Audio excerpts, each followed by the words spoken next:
All right, welcome back. We're going to continue our discussion of textures and materials. Last time we focused more on materials. This video we're going to be focusing more on textures. So there's a couple of things that I want to show. Yeah, there's a couple of things I want to show. The first thing is more reverse engineering work. So again, one of the big things about Unity is just how convenient it is to reverse engineer the work that that you can download from the asset stores. So I think the best way to do this is to track down all models, and I'm going to, let's see, what do I want to export? Let's see, it's something that's already in my scene. I guess the tree makes sense. Yeah, we can go ahead and take this tree. So I'm going to go ahead, and now that I have this model selected, this tree here, and again, just the model, not the prefab, where this is better if you're taking just the basic models. I'm going to take this tree, and I'm going to right click, and I'm going to go to Show and Explorer, and that should open up the location of the actual tree, which is right there, the FBX. Perfect. I am going to copy this, and then I'm going to paste it into my desktop, and then I am going to open it up in Maya. And let's see. Let's go to File. Let's go to Import. Let's go to my desktop. And there's the tree. And there we go. It's a nice big tree again. Unity and Maya have different default measurements. Maya works in centimeters and Unity works in meters. So if you're bringing in something that's normal size in Unity, expect it to be gigantic within Maya. We'll keep it gigantic because it makes sense. This is the asset, the raw 3D model that was created. Now we're going to discuss textures real quick. So to discuss textures, we have to apply a material. Again, materials are applied directly to models, and textures are applied to materials. So we need a material first. We can do that real quick. Up here, we can just go to, let's see, I believe it's rendering, right? From here, go in there. This already has a material applied to it. That's why it's not letting me apply anything else. That's wonderful. Okay. We can control the color here, similar to what we can do in Unity. We can control the color, transparency, a whole bunch of things, but in this case we want to apply a texture to it. So let's go ahead and just click this little box there. From there we can open up File, and then we can go to Image Name, and from here we have to actually track down the actual texture that was used for the tree.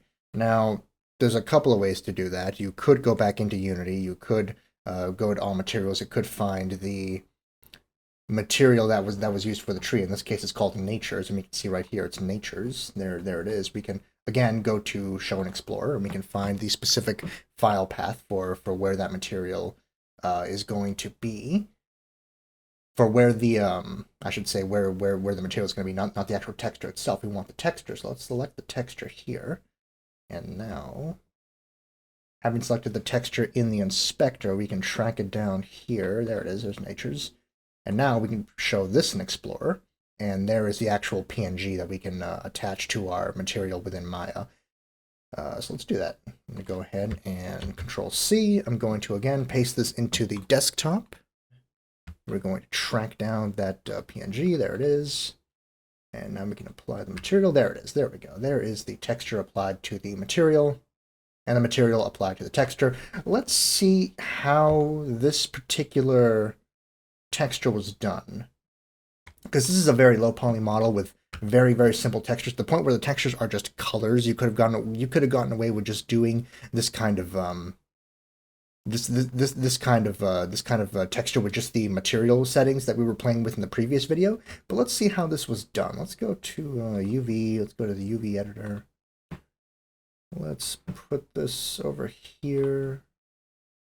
Let's click on the tree, and let's zoom out, and let's see what's going on. That's very clever, and a very useful method of texturing low poly simple color things. Basically, they took the UVs and they just made this big swatch of colors, probably in Photoshop or something, and then they took the UVs and just plopped them into the appropriate boxes to do whatever they want. So let's see. Can we actually move these? UV show. Let's select the UV show. Let's select all of them, and let's move this over to the brown. So now we can have more of a end of more of a fall season kind of tree, I should say. That's nice. Maybe we can move this down for something kind of unique, kind of a grayish tree. That's pretty cool. Maybe we can change the color of the trunk too. We can make it. Maybe we can make the trunk green and just make it a whole opposite day situation. Trunk green, leaves brown. That's pretty cool. These kinds of these kinds of textures you're seeing here are probably things you're going to be learning about in your Photoshop class. They're very, very useful, very powerful methods of very quickly of very quickly texturing multiple different basic assets in a very short amount of time and with very few files. That's going to be a very important thing in the future, especially with basic assets like this tree. You really want to conserve the amount of texture files that you're going to be using, and creating swatches like this that you can reuse for multiple different kinds of trees and such, and other kinds of nature is really, really useful, and it's going to save you a lot of space moving forward. But let's discuss what happens if you're trying to apply more complicated textures, because it's not all going to be basic, just one color leaves and trees like this. You will come across situations where you have to export in more complicated things. So let's talk about that a little bit. So I have a couple of examples of textures that we can apply to see how they work exactly. The first, let me go ahead and open up. Here we go. There's a nice little leaf texture right there for us to use.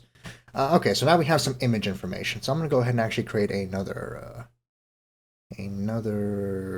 plane. Why not? One more plane, I'll put that one right there, why not? And now I will take this leaf texture and I will apply it to this plane. How do we do that? Well, first of all, I need to create a special folder just for my textures. Again, as you saw earlier, we organize not just via materials, but via textures too, since they're two separate things. So I'm going to create a new folder. I'm going to call this one my textures. The leaf will go in there.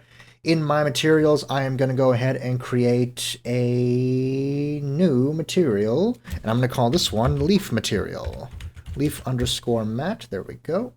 I am going to lock it in the inspector so I can go ahead and open up my texture without having the inspector change into different settings. Now here's my leaf. All I have to do is just take this leaf and apply it into the base color, just right there.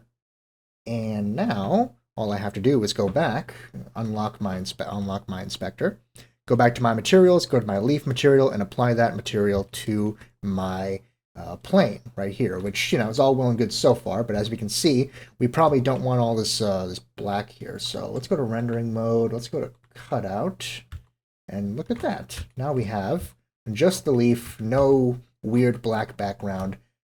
We can get the preview of what it looks like with other primitives. The best one is probably the plane, because that one actually gets the point across. It's just a little leaf. We can make it a big leaf just for the purposes of this demonstration. And now we can play around with the material some more, because even though we've applied image information on top of the material, we can still play around with the basic material settings. So we can still play around with the color. If it's pure white, then whatever color the image is going to be the color that shines through the most within Unity. But we can actually manipulate this a little bit and go towards something more red, something darker. Maybe we want like something green. Maybe we want something blue. Maybe we want to stick to the spirit of fall and go with something more bright orange. We can play around with the colors, is my point, and still keep the leaf information. Or we can just go all the way back to white and keep whatever color information that the leaf, which I very quickly found in Google Images, we can just keep whatever information this leaf has as it is. We can play around with the metallic to make it more of a metal thing. We can play around with smoothness to make it shiny or less shiny if we wanted to. More reflective of light, should that be necessary. And now that we have image information that's relevant, we can play around with the tiling. Now, two ways to do that. We can just hover over the X and the Y and just start scrolling. And we can start creating many, many leaves. In this case, let's go with 5. And same with the Y. We can go either negatives. Negatives are acceptable, and so are positives. Same with the X. Negatives are acceptable, as are positives. In this case, let's go 5 and 5. So we have a nice little set of 25 leaves there. That's nice. We want to make sure when we're playing with tiling, we're playing around with this tiling up here. This is we're not dealing with secondary maps right now, so don't worry about that. Offset just moves the texture left or right with X, or up and down with Y. That becomes more relevant if you have things that aren't tiling as well as they should. But tiling is a discussion for a different kind of material, a different kind of material, which we can look at in just a moment. But for now, with these leaves, I think that's good enough for the leaves. We have a nice little set here. We can actually go back and make it just one big leaf again if we want. And at this point, I created this this leaf, so we have this plane here. I can rename this leaf. I'm happy with how it turned out, so I'm going to go back to my asset folder, my prefabs. I'm going to take this leaf, and do I want to do anything else with it? Maybe I want to make it... No, I think I want to keep it this way. Now just go down and just make it a prefab. That way I can apply it again and again and again wherever I want. I can make differences to one. For example, maybe I want my leaves to be smaller. I can go up to my overrides. I can see the differences that I made, which is with the transforms. I can apply it to all, and now all my leaves are going to be small for whatever purpose I see fit. These leaves all have colliders. Maybe in the case of leaves, you don't want them to have colliders, so maybe we take one and we just get rid of this. We just turn off the collider here for now, just to see how that feels, and then we can go up to the overrides here. We can apply that to all the leaves. Now all the leaves don't have a collider on them, and now if we play the scene, we can just walk straight through them, as you would expect in most games that have that include leaves. So that's a little bit about textures. There is more to discuss, namely in regards to tiling, and we can discuss that right now, but in order to do that, I need a separate, better example. Okay, quick cut. I found another example. It was actually a JPEG of a tileable pebble surface. I went ahead and just converted that to a PNG really quick. When you're working with textures, you're normally going to be working with either target files or PNG files, so be aware of that. I am going to go ahead and I'm going to import this new asset. Let's go to my desktop. There's my JPEG, but there's my converted PNGs. PNGs are what I want to work with. There's my file right there, my image, wonderful. I'm going to make another plane. Why not? 3D, plane, there we go. I'm going to put this plane. I'm going to put this plane behind the character. Over here somewhere. That's fine for now. Sure. And I'm going to go ahead and go back to my materials folder. I'm going to make another new material, create a material. This one is going to be called rocks_matte, because that's how I like to name it. Going to lock in the inspector. I'm going to go back to the textures folder. I'm going to find my rocks texture image here that I'm going to use. I'm going to go ahead and just apply that. And I'm going to unlock the material.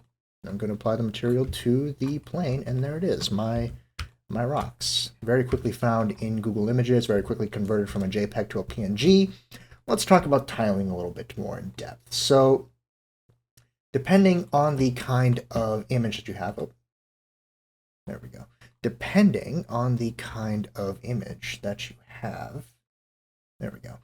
Depending on the kind of image that you have, tiling is going to be easy and potentially recommended. Essentially, the way tiling works, you want to keep things. The bigger the number, the more times you copy the image over and over and over and over again. And the more you copy the image, the more obvious it becomes that you are copying the image. We can see that detail there is identical to that detail there, is identical to that detail there, is identical to that detail there. So it's kind of in a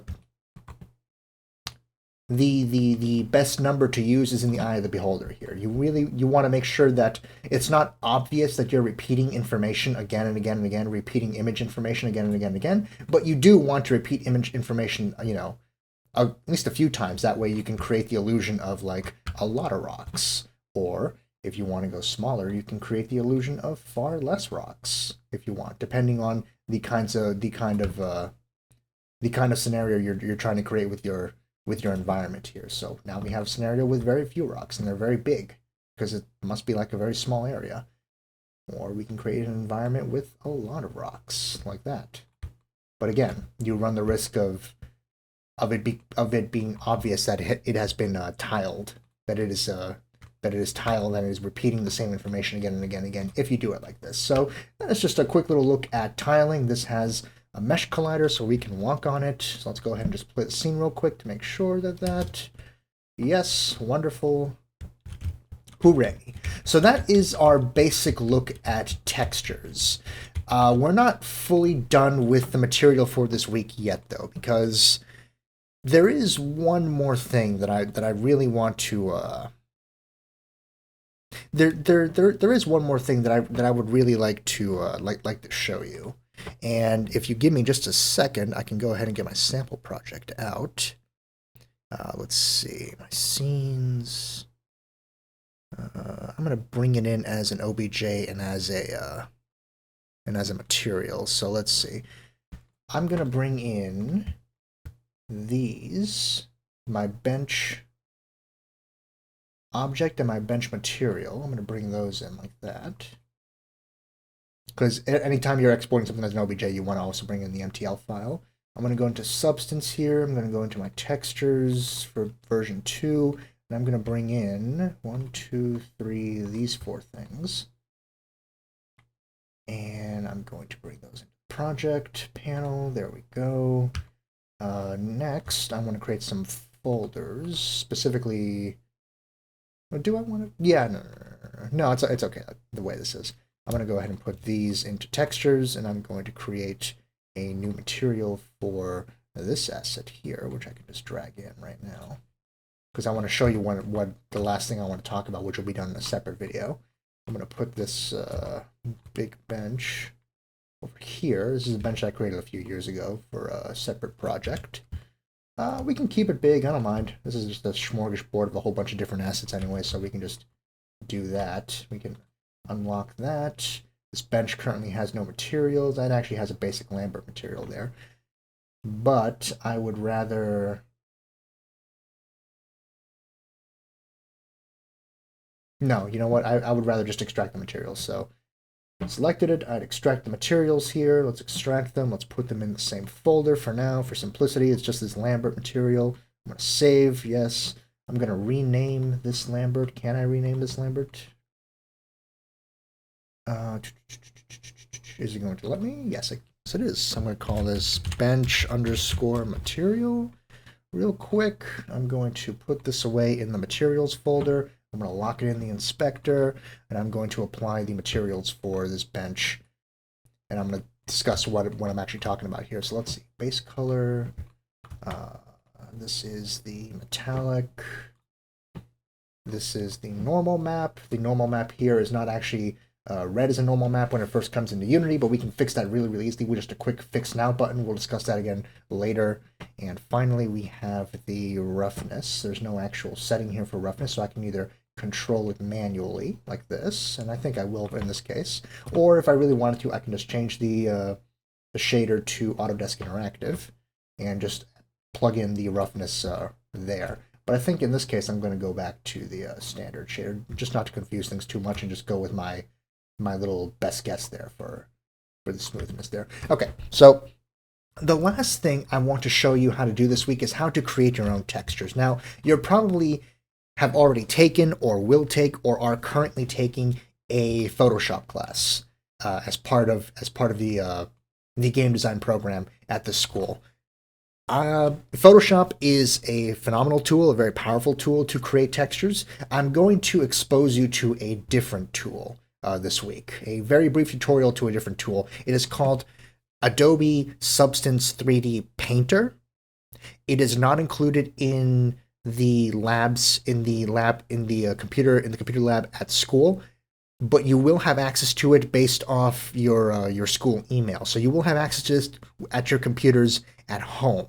And because of that, I am going to show you how to briefly use Substance 3D Painter to create your own more in-depth textures like this, and how to very quickly bring those in to Unity. So the next video, we're not going to be in Unity, we're going to be using Substance 3D Painter, and we're going to be creating textures for a new asset that I will quickly make, and then we will export those textures out and bring them into Unity and show you how that whole process works for anyone interested. That's going to be a bonus video, though, because that's technically not something you will normally have access to, because of the fact that the computers at the school do not have access to Substance 3D Painter. But if you wanted to get Substance 3D Painter at home for free, you are able to.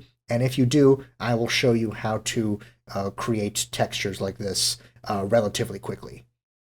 So that'll be an extra video, but that will be something we discuss more next time. So for now, I hope you got something out of this regarding materials and textures and how they work, as well as a whole bunch of other smaller things. And hopefully you're a little bit excited to learn a little bit about Substance 3D Painter to create textures like this anytime you want at relatively little trouble.